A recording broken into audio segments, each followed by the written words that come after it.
Welcome students. Now in this period we will study about the pumping action of the heart. Okay. So you know that the heart acts as a main pumping organ of the circulatory system. You know that the heart pumps the blood. Actually the pumping chambers of the heart, these are the ventricles. Okay. Now the pumping action actually is brought about by a rhythmic contraction and relaxation of the cardiac muscles or the heart muscles. See here, contraction आणि relaxation ज्याला आपण आकुंचन आणि प्रसरण म्हणत असतो. तर हृदयाची जी वॉल आहे, हार्ट वॉल आपण म्हणतो, ती कार्डियाक मसलची बनलेली आहे. ॲक्च्युली आपण बघितलं की हार्ट वॉल ही 3 लेयर्सची बनलेली आहे. इपिकार्डियम बाहेरचा, मायोकार्डियम मधला आणि एंडोकार्डियम हा सर्वात आतला आहे. तर जो मायोकार्डियम आहे, तर मिडल लेयर जो आहे, it is made up of cardiac muscles and that muscles are also called as heart muscle and these cardiac muscle they undergo contraction and relaxation. So there is rhythmic contractions and relaxation of these heart muscles. Now, the contractions of the heart muscles, it is called as systole. So contraction is systole and the relaxation of the heart muscle, it is called as diastole. So systole means contraction of the heart muscle, diastole relaxation of the heart muscle. A single systole is followed by diastole. Okay, and it makes one heartbeat.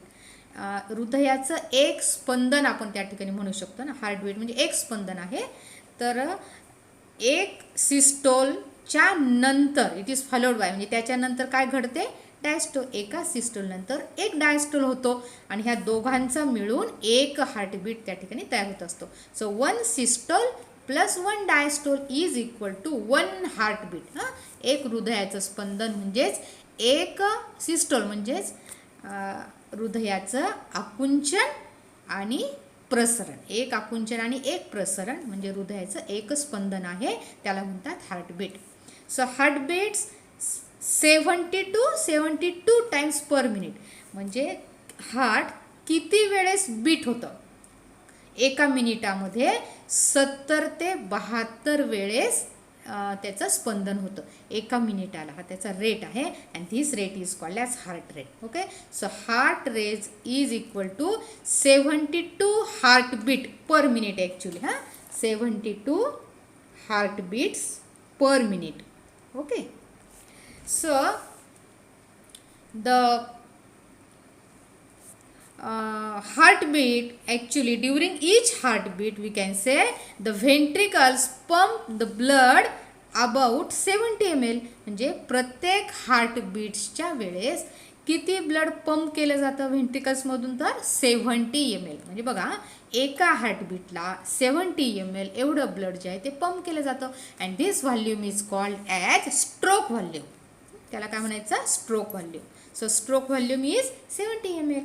It means the heart pumps about 72. So what is 72? It is the heart rate into 70 ml. That is the stroke volume and that is equal to 5040 ml. So approximately 5 liters of the blood per minute and this is called as cardiac output. या ठिकाणी cardiac output CO is equal to heart rate multiplied by stroke volume. थोडक्यात काय आहे, तर एका स्ट्रोकला जर 70 ml blood pump होतं तर 72 हार्टबीटला, आहे की नाही, 72 हार्टबीट होतात एका मिनिटामध्ये. तर या ठिकाणी किती ब्लड पंप आउट होईल या दोघांचा जर गुणाकार केला तर एका मिनिटाला हृदयातून किती रक्त बाहेर पंप केलं जातं याची किंमत येईल आपल्याला आणि ते आहे 5040 ml. So approximately it is 5 liters of the blood. लक्षात आलं तुम्हाला? थोडक्यात लक्षात घ्या, आपल्या हृदयातून एका मिनिटाला जवळजवळ 5 लिटर जे ब्लड आहे ते पंप केलं जातं एका मिनिटाला. जेव्हा एका मिनिटामध्ये हृदय किती वेळेस हार्टबीट दाखवतं, 72 वेळेस. Okay student, so this is called as cardiac output. Now the next one is conducting tissue of the heart. So this conducting tissue, it is also called as nodal tissue of the heart. Okay, now see here, the human heart is myogenic. तर या ठिकाणी बघा myogenic हा शब्द मसल्ससाठी वापरलेला आहे या ठिकाणी. सो हृदयाचं जे कार्य आहे ॲक्च्युली ते मसल्समुळे होतं. आणि मसल्स आपण आता बघितलं की नाही, कार्डियाक मसलचं कॉन्ट्रॅक्शन आणि रिलॅक्झेशन याच्यामुळे हृदयाचं कार्य होत असतं. म्हणून ह्युमन हार्टला म्हटलेलं आहे मायोजेनिक. काही ॲनिमल्समध्ये हृदयाचं कार्य हे नर्व्स कंट्रोल करतात, त्या हार्टला म्हणतात न्यूरोजेनिक. हां, तर लक्षात ठेवा, न्यूरोजेनिक एक शब्द आहे आणि मायोजेनिक आहे. तर ह्युमन हार्ट मात्र मायोजेनिक आहे. Okay, that is the heart is capable of generating the cardiac contraction independent of the nervous input. या ठिकाणी नर्व्हस इनपुटचा काही संबंध येत नाही, पूर्णपणे कार्डियाक मसल्सच याचं कॉन्ट्रॅक्शन घडून आणतात. म्हणजेच हृदयामध्ये कार्डियाक मसलच्या कॉन्ट्रॅक्शनमुळे हृदयाचं कार्य जे आहे ते घडत असतं. Okay student, now next point, the human heart is under the control of cardiac muscles and not under the control of the nerves, hence it is called as myogenic. A specialized cardiac musculature, एक छोटा patch cardiac मसलचा, patch म्हणजे छोटासा तुकडा असा म्हणू शकतो. तर special type of cardiac musculature called as nodal tissue, it is present in the upper right corner of the right atrium. या ठिकाणी बघा, and that musculature is called as SA node or sinoatrial node. Okay student, see here, suppose this is the structure of the heart, this is the right atrium. You can observe in the diagram there is a small patch of cardiac muscle, so this is called as cardiac musculature. This musculature is known as SA node, that is it is sinoauricular node. Okay, this is the sinoauricular node. Now see here, what is the position of that SA? It is situated in the upper. आता हा जो right atrium आहे ना, याचा हा वरचा भाग आहे. अप्पर राईट कॉर्नर, हा राईट कॉर्नर आहे ना, upper right corner of the right atrium, हा राईट अट्रियम आहे. तर अशा प्रकारे नेहमी राईट अट्रियममध्येच वरच्या कॉर्नरला राईट साईडला जो नोड असतो, जी नोडल टिश्यू आहे तिला म्हटलेलं आहे sinoauricular node. And you can observe in the diagram this sinoauricular node, it lies at the base of the superior vena cava. काल आपण शिकलो की नाही, सुपेरियर व्हेना केवा ही डिऑक्सिनेटेड ब्लड आणून ओतत असते राईट आर्टरीमध्ये आणि इकडनं खालून येत असतो इन्फेरियर व्हेना केवा. बरोबर आहे. आता ही जी ओपनिंग आहे ही सुपेरियर व्हेना केव्याची ही ओपनिंग आहे, त्या ओपनिंगच्या जस्ट खाली हा नोड आहे. बरोबर आहे. So that SAN node it is situated at the base of the superior Vena केवा, ही त्याची पोझिशन आहे. Okay student, now next the another mass of nodal tissue. आता ही पहिली नोडल टिश्यू झाली, ही दुसरी, तिसरी आणि चौथी. ॲक्च्युली ह्या 4 प्रकारच्या नोडल टिश्यू या ठिकाणी डिस्ट्रीब्यूट झालेल्या आहेत हार्टमध्ये. तर दुसरी जी नोडल टिश्यू आहे तिला म्हटलेलं आहे ती मॉडिफाईड मस्क्युलर फायबर्सची बनलेली आहे and it controls the beating rate of the heart. बरोबर आहे. आता ह्या नोडल टिश्यू कोणत्या कोणत्या आहेत ते आपल्याला बघायचे आहेत. So these nodal tissue, these are also called as conducting tissue. Now see here, the conducting tissue consist of SA node, AV node. The long form of this AV node is atrioventricular node, or it is also called as auriculoventricular node. The third nodal tissue is bundle of His, and the fourth one is Purkinje fibers. Okay student, so these 4 types of the tissues, these are known as conducting tissue or the nodal tissue.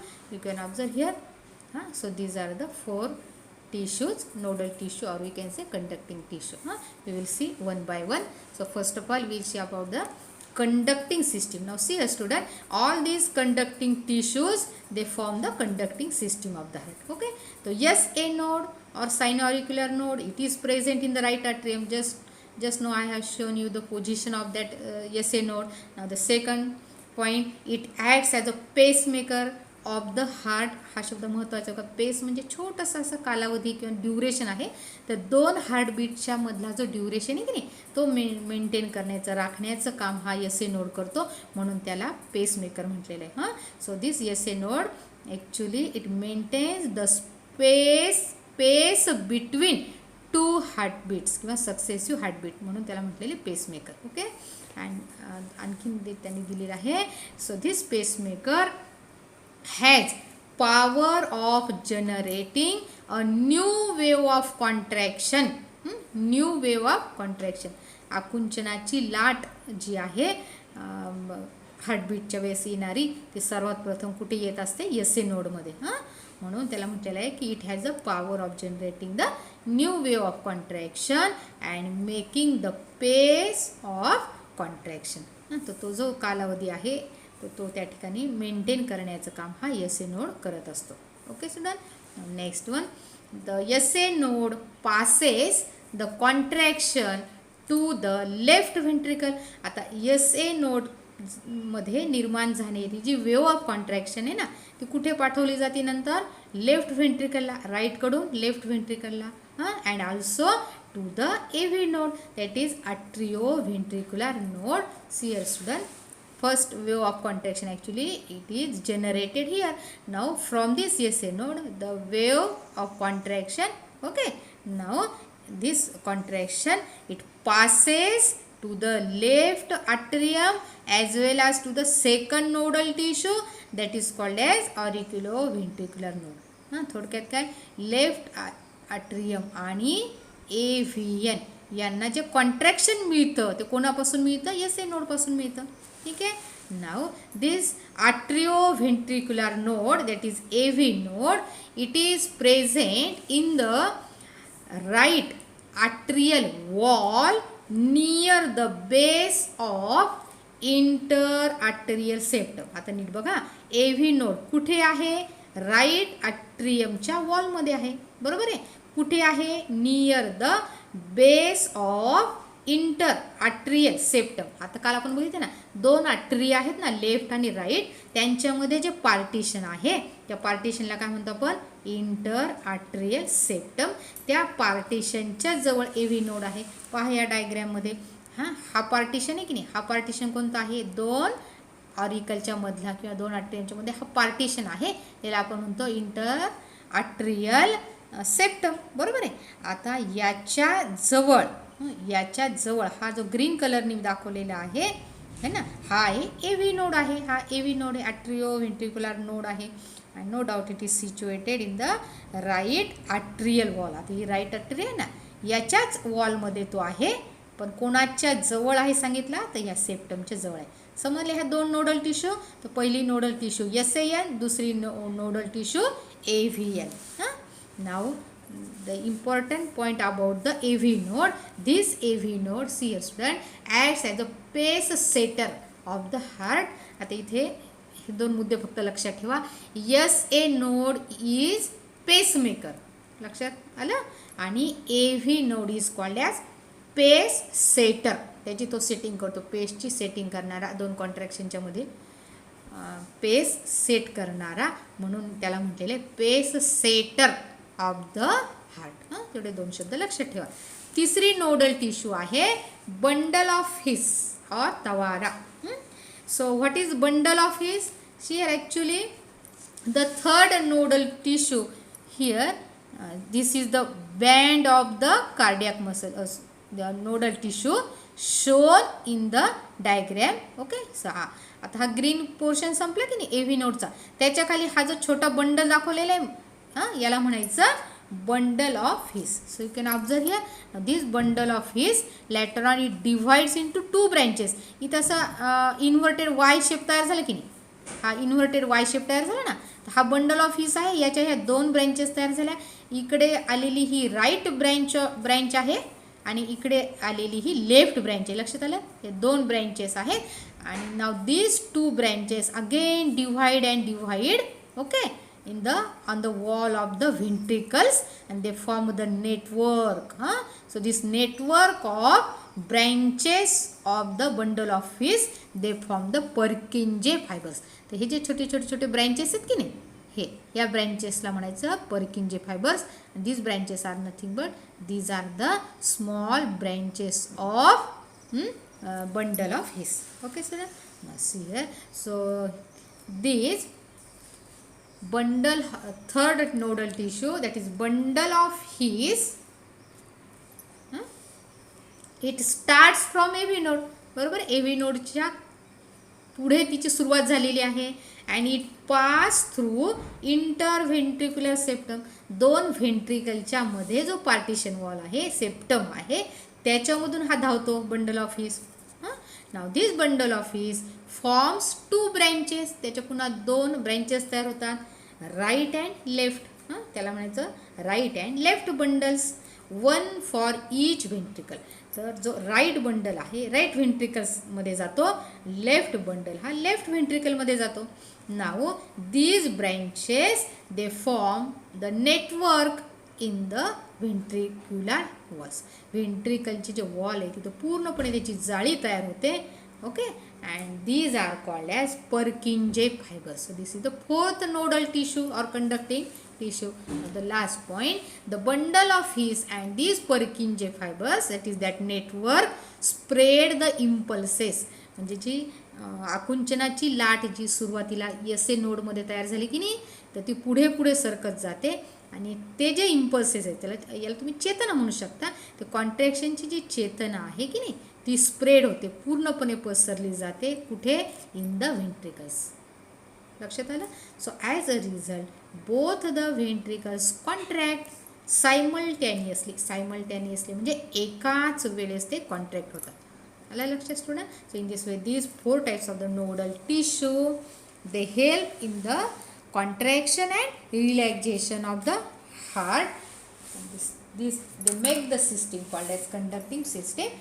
I will show you the diagram given in the notebook. That is the about the conducting system of the human heart. See here student.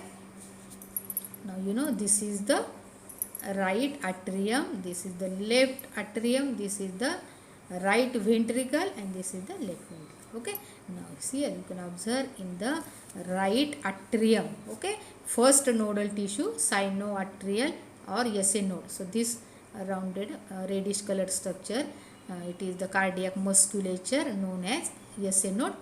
बरोबर आहे. आता हे जे arrow दाखवलेत की नाही, हे arrow काय सांगतात आपल्याला, इथे जे कॉन्ट्रॅक्शनचं जनरेट झालेलं आहे ते कॉन्ट्रॅक्शन कुठे स्प्रेड झालं आता, ऑन द right atrium.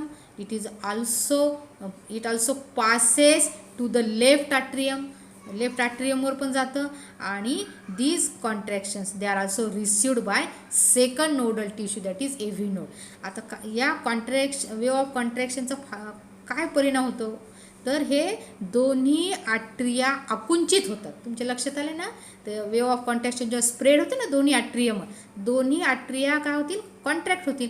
तुम्ही इमेजिन करू शकता जेव्हा राईट आट्रिया कॉन्ट्रॅक्ट होईल है ना, तर याच्यामध्ये असलेलं ब्लड, इथे जी ॲपार्चर आहे ना राईट आट्रियममध्ये ब्लड कशामध्ये येईल, राईट व्हेंट्रिकलमध्ये. आणि जेव्हा लेफ्ट आट्रियम कॉन्ट्रॅक्ट होईल तर लेफ्ट आट्रियममधला ब्लड कशामध्ये येईल, लेफ्ट व्हेंट्रिकलमध्ये. लक्षात आलं तुम्हाला. इथं काल आपण बघितलं ना ॲपार्चर आहे दोन्हीमध्ये, त्याला आपण आट्रिओ व्हेंट्रिक्युलर अपार्चर म्हणतो. इकडे ट्रायकस्पिड व्हॉल्व आहे, इकडं बायकस्पिड व्हॉल्व आहे. बरोबर आहे. तर त्या ॲपार्चरमधून ब्लड खाली येत असतं, तर दोन्ही आट्रिया जे आहे ते कॉन्ट्रॅक्ट होतात. लक्षात आलं सुरुवातीला. आणि नंतर ती वेव ऑफ कॉन्ट्रॅक्शन जेव्हा एव्हियनकडे आली, एव्हियननी ती वेव ऑफ कॉन्ट्रॅक्शन पुढे दिली. पुढे कोण आहे, हा इथून इतका जो हा जो मधला भाग आहे ना याला म्हणतो आपण इंटर व्हेंट्रिक्युलर सेप्टम. हा सेप्टम आहे. या सेप्टममध्ये तिसरी नोडल टिश्यू पाहिजे इथपर्यंत, हिला नाव दिलेलं आहे तिने बंडल ऑफ हिस है ना. हा इथून आता इथे एव्ही नोड आहे, एव्ही नोड संपल्यानंतर हा इथून इथपर्यंत जो आहे हा बंडल ऑफ हिस आहे. तर बंडल ऑफ हिसला कॉन्ट्रॅक्शन मिळालं. Bundle of his passes that contraction to the their branches. 2 branches are there, right and left bundle branch. अलीकडे आलेली राईट ब्रँच आहे, ही पलीकडची लेफ्ट ब्रँच आहे. Now these branches actually they enter in the wall of the ventricles, respective wall of the ventricles. Actually now this is the right ventricle. हा right ventricle आहे पूर्ण, आणि ही जी right branch आहे ना, या ठिकाणी ही राईट ब्रँच पुन्हा डिवाईड होते अशा प्रकारे. ही डिवाईड झाली आणि तिचं पूर्ण नेटवर्क या ठिकाणी पसरलेलं आहे. आणि ही जी लेफ्ट ब्रँच आहे, it also enters in the wall of the we can say left ventricle. Again it divide and redivide, and it forms the network of the branches, and all these branches, the network of these branches is called as Purkinje fibers. Okay students, so this is the fourth nodal tissue of the conducting system of the human heart. आता जेव्हा इथलं contraction संपलं, कॉन्ट्रॅक्शनची waves पूर्णपणे पर्किंजे फायबर्सपर्यंत ती पोहोचली कॉन्ट्रॅक्शनची wave, तर आता कोणाची वेळ आहे कॉन्ट्रॅक्ट होण्याची? ह्या दोन व्हेंट्रिकलची. तर आता हे दोन्ही व्हेंट्रिकल एकाच वेळेस कॉन्ट्रॅक्ट होतात. आता पुन्हा इमेजिन करा, जेव्हा राईट व्हेंट्रिकल कॉन्ट्रॅक्ट होईल म्हणजे आकुंचित होईल, राईट व्हेंट्रिकलचं ब्लड कुठे कुठे जाईल? कालच्या तासात आपण बघितलं, राईट व्हेंट्रिकलमधलं ब्लड कुठे जाईल? पल्मोनरी ट्रंकमध्ये जाईल. पल्मोनरी ट्रंक कुठे घेऊन जाईल ते ब्लड? लंग्सकडे, for the process of purification. आणि जेव्हा लेफ्ट व्हेंट्रिकल, की जिथे शुद्ध रक्त आहे, लेफ्ट व्हेंट्रिकल जेव्हा कॉन्ट्रॅक्ट होतो, तर लेफ्ट व्हेंट्रिकलपासून जे ॲवॉर्टा निघते, महाधमनी, कालच्या तासात आपण बघितलं, तर ती महाधमनी हे शुद्ध रक्त घेऊन जाते आणि तिच्या सर्व ब्रँचेस, शरीरातील प्रत्येक अवयवाला, प्रत्येक पेशीला शुद्ध रक्त पोहोचवतील. Okay student, so all this is about the conducting system of the human heart.